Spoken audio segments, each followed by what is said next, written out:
नमस्कार, मेरा नाम डॉक्टर सुवर्चला, जीवा फर्टिलिटी सेंटर्स में साइंटिफिक डायरेक्टर हूँ। एट मोहम्मद खान 543 ने एक बहुत इंटरेस्टिंग सवाल पूछा है। उन्होंने कहा है कि उनका वेट ज्यादा है, उनकी वाइफ का वेट ज्यादा है, क्या आईयूआई उनके लिए काम करेगा? तो पहले तो देखते हैं कि ओवरवेट होने से फर्टिलिटी पे कैसे असर पड़ता है। एक्सेस वेट, जिसे हम ओबेसिटी कहते हैं, जब BMI 30 के ऊपर होता है उसे कहा जाता है, और ये बहुत हानिकारक होता है पुरुषों में भी, महिलाओं के फर्टिलिटी के लिए भी, क्योंकि हार्मोनल बैलेंस डिस्टर्ब होता है, ओवुलेशन, अंडे का रिलीज होना, अंडे और स्पर्म का क्वालिटी खराब करना, इम्प्लांटेशन पोटेंशियल यानी कि एम्ब्रियो को चिपकने में मदद नहीं करने में, ये सारे प्रॉब्लम्स वेट की वजह से आ सकते हैं। सो ओवरवेट होने पर फीमेल फर्टिलिटी पे क्या असर होता है? हार्मोनल इम्बैलेंस हो सकता है, अंडा ठीक से रिलीज नहीं हो सकता, क्योंकि एक्सेस फैट टिश्यू जो होता है ईस्ट्रोजन को रिलीज करता है, और ये हाई ईस्ट्रोजन जो है अंडे के रिलीज को खराब कर सकता है, या हार्मोन्स जैसे कि follicle stimulating hormone, luteinizing hormone को बिगाड़ सकता है, इर्रेगुलर कर सकता है। पीसीओ और ओबेसिटी का भी बहुत कनेक्शन है। पॉलीसिस्टिक ओवेरियन सिंड्रोम अगर हो,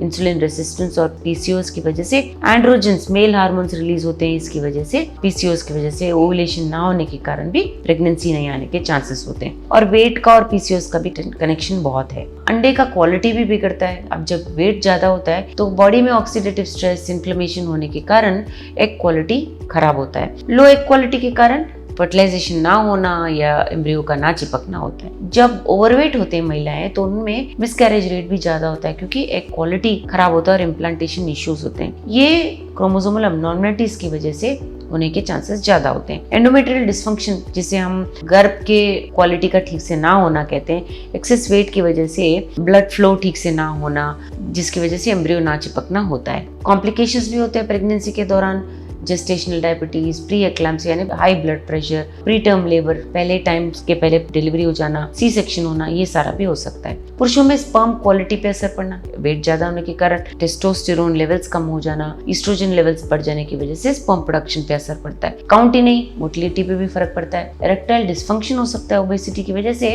वैस्कुलर इश्यूज होते हैं, मतलब खून का जो रक्त प्रवाह होता है वो बिगड़ सकता है। लो टेस्टोस्टेरोन हो सकता है, जिसकी वजह से इरेक्टाइल डिस्फंक्शन होता है। वेट ज्यादा होने की वजह से स्पर्म के डीएनए फ्रैगमेंटेशन पे भी असर पड़ सकता है, जिससे एम्ब्रियो क्वालिटी पे, मिसकैरेज के रेट पे भी असर पड़ता है। अभी वेट ज्यादा होने से क्या आईयूआई करना अच्छी बात है, ये भी उन्होंने पूछा है मोहम्मद ने। तो आईयूआई करना अच्छा ही है, बट डिपेंड करता है कि कॉज ऑफ फर्टिलिटी क्या है और उनका BMI क्या है। तो पहले तो इरेगुलर ओवुलेशन के बारे में बात करेंगे। अगर ओवरवेट हैं और ठीक से ओवुलेशन नहीं हो रहा है तो क्लोमिफेन सिट्रेट, लेट्रोजोल नामक दवाइयों के साथ ट्रीटमेंट किया जा सकता है। इन दवाइयों की वजह से एग्स को बढ़ाते हैं और स्पर्म्स को प्यूरिफाई करके, यानी कि वॉश करके, सिर्फ अच्छे स्पर्म्स को गर्भ में डाला जाता है। लेकिन इसका मतलब क्या है कि स्पर्म्स का अच्छा रहना बहुत इंपॉर्टेंट है। काउंट, मोटिलिटी, मॉर्फोलॉजी अच्छा रहना चाहिए। अनएक्सप्लेन्ड इनफर्टिलिटी में भी ये सहायक होता है। ओवरवेट औरतें अगर अनएक्सप्लेन्ड कोई रीजन नहीं मिल रहा है तो भी आईयूआई अच्छा होता है। लो स्पर्म काउंट या मोटिलिटी के लिए अच्छा ही होता है, बट इतना भी कम नहीं होना चाहिए कि स्पर्म्स अंडे तक पहुंच नहीं पाए, उतने कम है स्पर्म्स। इरेक्टाइल डिस्फंक्शन भी हो सकता है। ओबेसिटी रहने के कारण स्पर्म कलेक्शन में प्रॉब्लम हो सकता है आईयूआई के दौरान, या वेट ज्यादा होने के कारण ओवुलेशन इश्यू या एनओवुलेशन, अंडे का रिलीज ना होना हो सकता है। अगर पीसीओएस और वेट ज्यादा है तो दवाइयां देते हुए भी ट्रीटमेंट कर सकते हैं। लेकिन अगर सिवियर मेल इनफर्टिलिटी हो, यानी कि मोटिलिटी और फ्रैगमेंटेशन ज्यादा हो, मोटिलिटी कम हो, मॉर्फोलॉजी ठीक ना हो, तो आईयूआई नहीं, आईवीएफ ही काम करता है। इसलिए आईवीएफ के बारे में सोचना चाहिए। वेट लॉस करना चाहिए अवश्य, लाइफस्टाइल को बेटर करना चाहिए। वेट एटलीस्ट 5 to 10% अगर बॉडी वेट से कम होता है तो 60-70% औरतों में ओवुलेशन बरकरार हो जाता है।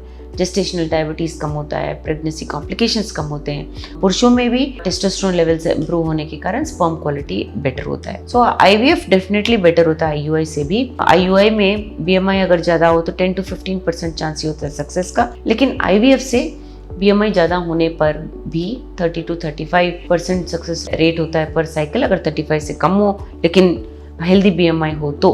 अगर ओवरवेट हो तो ये परसेंटेज 5 to 10% घटता रहता है। इसीलिए वेट का कम करना बहुत ज़रूरी है।